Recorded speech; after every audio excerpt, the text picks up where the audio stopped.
ಜೈ ಶ್ರೀಮಾತಾ ನಮಸ್ತೆ ಸ್ನೇಹಿತರೆ, ನಾನು ನಿಮ್ಮ ಪ್ರವೀಣ್ ರಾವ್. ಇವತ್ತು ಶ್ರೀ ರಾಮಕೃಷ್ಣಾಶ್ರಮದ ಶಿಷ್ಯರಲ್ಲಿ ಒಬ್ಬರಾದ ಶ್ರೀ ಸ್ವಾಮಿ ಪುರುಷೋತ್ತಮಾನಂದ ಇವರ ಬಗ್ಗೆ ತಿಳಿದುಕೊಳ್ಳೋಣ. ನೀವು ನನ್ನ ಚಾನೆಲ್ ಸಬ್ಸ್ಕ್ರೈಬ್ ಮಾಡಿಲ್ಲ ಅಂದರೆ ದಯವಿಟ್ಟು ಸಬ್ಸ್ಕ್ರೈಬ್ ಮಾಡಿ, ಹಾಗೂ ನನ್ನ ಫೇಸ್ಬುಕ್ ಮತ್ತು ಇನ್ಸ್ಟಾದಲ್ಲಿ ವೀಕ್ಷಿಸುತ್ತಿರುವರು ಫಾಲೋ ಮಾಡಿ. ಪರಮ ಪೂಜ್ಯ ಸ್ವಾಮಿ ಪುರುಷೋತ್ತಮಾನಂದರನ್ನು ನೆನೆಯುವ ಸೌಭಾಗ್ಯ ಇದೀಗ ನಮ್ಮದಾಗಿದೆ. ಸ್ವಾಮಿ ವಿವೇಕಾನಂದರು ರಾಮಕೃಷ್ಣ ಪರಮಹಂಸರ ಕುರಿತು ನಾವೆಲ್ಲ ಒಂದಲ್ಲ ಒಂದು ರೀತಿಯಲ್ಲಿ ಕಥೆಗಳನ್ನು ಕೇಳಿಕೊಂಡು ಬೆಳೆದಿರುತ್ತೇವೆ. ಆದರೆ ಭಾವವನ್ನು ನಮ್ಮ ಅನುಭವಕ್ಕೆ ತಂದುಕೊಟ್ಟವರು ಸ್ವಾಮಿ ಪುರುಷೋತ್ತಮಾನಂದರು. 1931 ಜೂನ್ 14ರಂದು ಸ್ವಾಮಿ ಪುರುಷೋತ್ತಮಾನಂದರು ಜನಿಸಿದ ದಿನ. ದಕ್ಷಿಣ ಕನ್ನಡ ಜಿಲ್ಲೆಯ ಸಾಲಿಗ್ರಾಮದ ಬಳಿಯ ಮೂಡಹಾಡು ಎಂಬಲ್ಲಿ ರಾಮಚಂದ್ರ ಬಾಯರಿಯಾಗಿ ಜನಿಸಿದ ಸ್ವಾಮೀಜಿಯವರು ಮೆಟ್ರಿಕ್ಯುಲೇಷನ್ ಮುಗಿಸಿ ಮಲ್ಪೆ ಮತ್ತು ಮಡಿಕೇರಿಯಲ್ಲಿ ಅಧ್ಯಾಪನ ನಡೆಸಿದರು.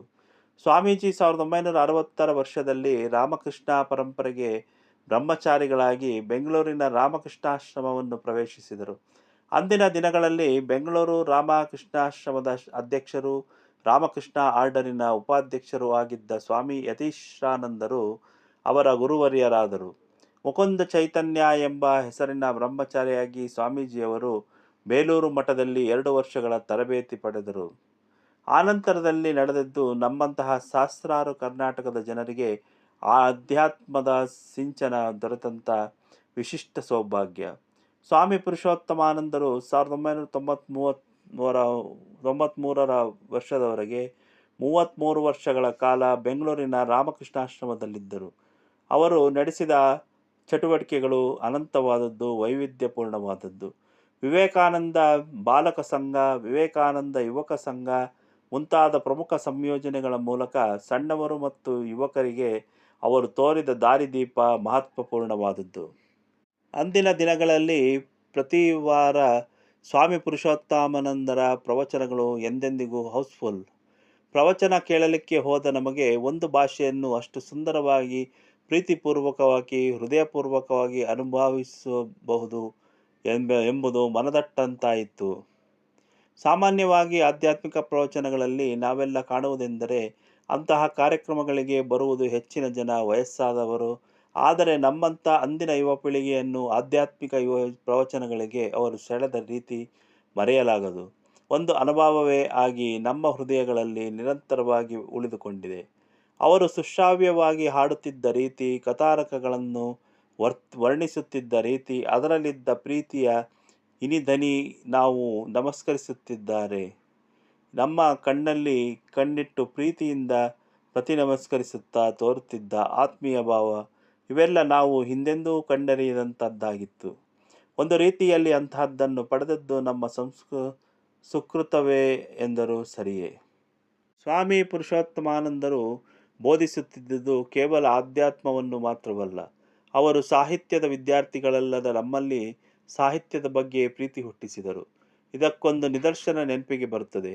ಒಂದು ಪ್ರವಚನದಲ್ಲಿ ಸ್ವಾಮೀಜಿಯವರು ಸ್ವಾಮಿ ವಿವೇಕಾನಂದರು ಅತ್ಯಂತ ಪ್ರಬುದ್ಧವಾದಿ ಫ್ರೆಂಚ್ ಭಾಷೆಯನ್ನು ಕಲಿತ ಬಗ್ಗೆ ಅವರು ಹೋಲಿಕೆ ತಂದುಕೊಟ್ಟದ್ದು ಕನ್ನಡದ ಕವಿ ನಿಸಾರ್ ಅಹಮದ್ ಅವರು ಉದ್ಧರಿಸಿದರೆಂಬ ಮಾತಿನ ಮೂಲಕ. ನಿಸಾರ್ ಅಹಮದ್ ಅವರು ಒಂದೆಡೆ ಹೇಳಿದ್ದಾರೆ, ನಾನು ಕನ್ನಡದ ಒಂದೊಂದು ಅಕ್ಷರವನ್ನು, ಪದವನ್ನು ಬೆವರು ಹರಿಸಿ ಕಲಿಸಿದ್ದೇನೆ ಅಂತ. ಸ್ವಾಮಿ ಪುರುಷೋತ್ತಮಾನಂದರು ಹೇಳುತ್ತಿದ್ದರು, ಬಹುಶಃ ಸ್ವಾಮಿ ವಿವೇಕಾನಂದರು ಸಹ ಫ್ರೆಂಚ್ ಭಾಷೆಯ ಒಂದೊಂದು ಅಂಶವನ್ನು ಬೆವರು ಹರಿಸಿ ಆತ್ಮೀಯವಾಗಿ ಕಲಿತುಕೊಂಡವರು. ಶ್ರೀರಾಮಕೃಷ್ಣ ಪರಮಹಂಸರು, ಶಾರದಾ ಮಾತೆ ಮತ್ತು ಸ್ವಾಮಿ ವಿವೇಕಾನಂದರ ಕುರಿತು ನಮಗೆ ಭಾಗವಹಿಸಲು ಸಾಧ್ಯವಾದ ಸ್ವಾಮಿ ಪುರುಷೋತ್ತಮಾನಂದರ ಪ್ರವಚನಗಳಷ್ಟರಲ್ಲಿಯೇ ನಮ್ಮಲ್ಲಿ ಮೂಡಿದ ಪರಿಣಾಮ ಅಗಾಧವಾದದ್ದು. ಅವರು ನಿರೂಪಿಸಿ ಮತ್ತು ಪ್ರಕಟಿಸಿದ ವೀರ ಸನ್ಯಾಸಿ, ವಿಶ್ವವಿಜೇತ, ವಿಶ್ವಮಾನವ ಈ 3 ವಿವೇಕಾನಂದರ ಗ್ರಂಥಗಳು ಬಹಳ ಆತ್ಮೀಯವಾದದ್ದು. 1993ರಲ್ಲಿ ಸ್ವಾಮಿ ಪುರುಷೋತ್ತಮಾನಂದರು ಬೆಂಗಳೂರನ್ನು ಬಿಡಬೇಕಾಯಿತು. ಅವರಿಗೆ ಬೆಂಗಳೂರಿನ ಆಶ್ರಮ ಬಿಡುವ ಮನಸ್ಸಿರಲಿಲ್ಲ. ಸ್ವಾಮಿ ವಿವೇಕಾನಂದರು ಕೂಡ ಒಮ್ಮೆ ಹೇಳುತ್ತಾರೆ, ನಾನು ಮಾನವೀಯತೆಯ ಪ್ರೇಮದಿಂದ ಬಂಧಿತನಾಗಿದ್ದೇನೆ. ಈ ಮಾತನ್ನು ಕೂಡ ಸ್ವಾಮಿ ಪುರುಷೋತ್ತಮಾನಂದರು ತಮ್ಮ ಪ್ರವಚನದಲ್ಲಿ ಆಗಾಗ್ಗೆ ಹೇಳುತ್ತಿದ್ದರು. ಇದು ಸ್ವತಃ ಸ್ವಾಮಿ ಪುರುಷೋತ್ತಮಾನಂದರ ಅನುಭವವೂ ಆಗಿತ್ತು. ಅವರಿಗೆ ಬೆಂಗಳೂರಿನ ಆಶ್ರಮಕ್ಕೆ ಬರುತ್ತಿದ್ದ ಜನಸ್ತೋಮದ ಪ್ರೀತಿ ಅತ್ಯಂತ ಆಪ್ತವಾಗಿ ಸುತ್ತುವರೆದಿತ್ತು. 1993ರಿಂದ 2000 ವರ್ಷದವರೆಗೆ ಅವರು ಕೊಡಗಿನ ಪೊನ್ನಂಪೇಟೆಯ ಆಶ್ರಮದಲ್ಲಿದ್ದರು. ಕೊಡಗಿನಲ್ಲಿ ಸಹ ಅವರು ಅಪಾರವಾದ ಕಾರ್ಯನಿರ್ವಹಿಸಿದರು. ನವೆಂಬರ್ 2000ದಿಂದ ಅವರು ಬೆಳಗಾವಿ ರಾಮಕೃಷ್ಣ ಆಶ್ರಮದಲ್ಲಿದ್ದರು.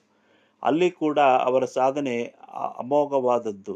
ಕರ್ನಾಟಕದಲ್ಲಿ ಹಲವಾರು ಸತ್ಸಂಗಗಳು, ರಾಮಕೃಷ್ಣ ಆಶ್ರಮಗಳ ಶಾಖೆಗಳ ಪ್ರಾರಂಭಕ್ಕೆ ಅವರು ಮಹತ್ವಪೂರ್ಣ ಕೊಡುಗೆ ನೀಡಿದರು.